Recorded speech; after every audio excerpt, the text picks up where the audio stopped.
Pernah nggak sih Anda ngerasa kejebak antara apa yang sebetulnya Anda pengen lakuin sama apa yang seharusnya Anda lakuin? Nah, hari ini kita bakal kenalan lebih dalam sama kisah Santo Hugo dari Grenoble. Sosok yang hidupnya itu ya isinya pergulatan batin yang luar biasa banget. Pertanyaan ini bukan basa-basi loh, ini benar-benar inti dari kehidupan Santo Hugo. Coba bayangin deh, gimana rasanya kalau impian terbesar Anda tiba-tiba harus berhadapan sama panggilan tugas yang nggak bisa ditolak. Ceritanya dia ini ya tentang itu, tentang tarik ulur antara kemauan pribadi dan tanggung jawab suci.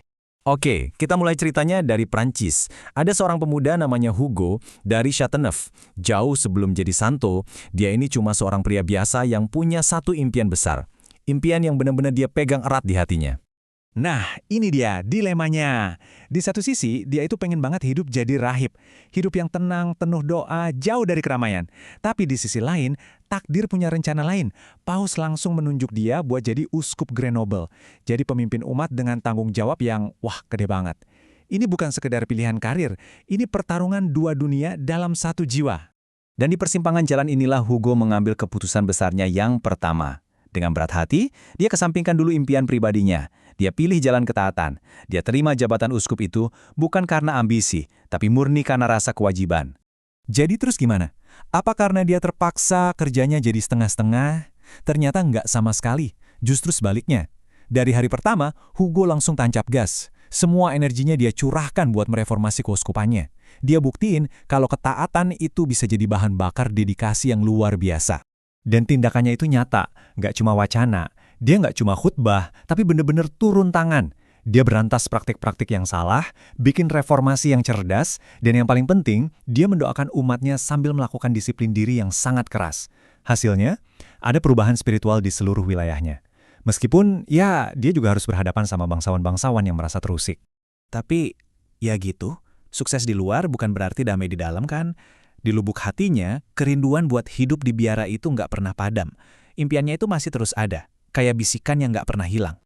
Dan akhirnya dia beneran nekat. Hugo mengejar mimpinya. Dia lepasin jabatannya, masuk biara, dan akhirnya dia menemukan kedamaian yang selama ini dia cari. Tapi sayangnya, kebahagiaan itu cuma bertahan setahun. Tiba-tiba datang perintah dari Paus. Hugo, kembali ke posisimu. Coba bayangin, baru aja nemu surga dunia Anda, disuruh ninggalin lagi. Nah, kalimat ini nih yang jadi kuncinya. Ini yang bikin kita ngerti isi kepalanya Hugo. Dia kembali itu bukan karena takut dihukum, tapi karena satu keyakinan yang kuat banget. Menyenangkan Tuhan itu jauh lebih penting daripada menyenangkan diri sendiri. Ini level ketaatan tertinggi, di mana keinginan pribadi dikorbankan buat tujuan yang lebih besar. Keputusannya untuk taat lagi ini ternyata membawanya ke sebuah momen yang bakal mengubah sejarah loh. Peristiwa paling legendaris dalam hidupnya sebagai uskup sebentar lagi akan terjadi. Sebuah momen yang ditandai langsung dari surga. Kita maju ke tahun 1084. Di tahun inilah Hugo menerima sebuah penglihatan ilahi. Visi yang gak cuma mengubah keuskupannya, tapi juga jadi cikal bakal lahirnya sebuah ordo keagamaan yang masih ada sampai sekarang. Jadi apa yang dia lihat? Dalam visinya, dia melihat Santo Bruno dan 6 temannya berjalan di bawah naungan 7 bintang yang terang benderang. Buat Hugo, pesannya jelas banget, ini tanda dari Tuhan. Tanpa ragu, dia langsung sambut ketujuh rahib ini dan memberikan mereka sebuah lembah terpencil bernama Chartreuse. Dan dari sinilah lahir Ordo Carthusian yang terkenal itu. Tapi, cerita Hugo itu bukan cuma soal ketaatan dan visi loh. Kisahnya juga jadi bukti ketekunan yang luar biasa kuat dalam menghadapi penderitaan yang gak ada habisnya. Coba tebak berapa lama dia jadi uskup? 52 tahun. Bayangin, 52 tahun. Itu lebih dari setengah abad loh. Mengabdi dalam satu peran yang sama dengan komitmen yang gak pernah goyah. Tapi ada satu fakta yang lebih mencengangkan lagi.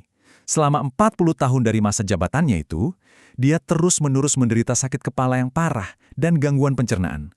Bisa bayangin nggak, melayani hampir seumur hidup sambil menahan sakit setiap hari? Disinilah kita lihat kekuatan dia yang sebenarnya. Di tengah-tengah rasa sakit fisik yang nggak berhenti, dia nggak pernah menyerah. Imannya itu bukan sekedar teori, tapi jadi bahan bakar yang bikin dia kuat bertahan demi umat yang dia sayangi. Kalau kita lihat lini masa hidupnya ini, kelihatan banget betapa luar biasanya perjalanan dia. Dari kelahirannya, momen visinya yang mengubah sejarah, sampai akhirnya dia diakui sebagai santo cuma 2 tahun setelah wafat. Ini menunjukkan betapa besar dampaknya bagi banyak orang. Dan ada satu hal menarik lagi, semacam penutup yang puitis nih. Kita lihat arti namanya. Hugo itu berasal dari kata Jermanik hug, yang artinya hati, pikiran, jiwa. Pas banget kan? Seluruh hidupnya itu seolah jadi cerminan dari nama itu. Penyerahan total hati, pikiran, dan jiwanya untuk Tuhan dan pelayanan. Jadi, kisah Santo Hugo ini ninggalin kita sama satu pertanyaan penting ya kan? Gimana bisa sebuah kehidupan yang dijalani dengan rasa enggan karena harus taat justru bisa jadi teladan tujuan hidup yang begitu dalam? Mungkin pelajaran terbesarnya adalah warisan sejati itu seringkali bukan lahir dari apa yang kita inginkan, tapi dari apa yang kita lakukan saat dihadapkan pada sebuah tugas. Terima kasih sudah menyimak.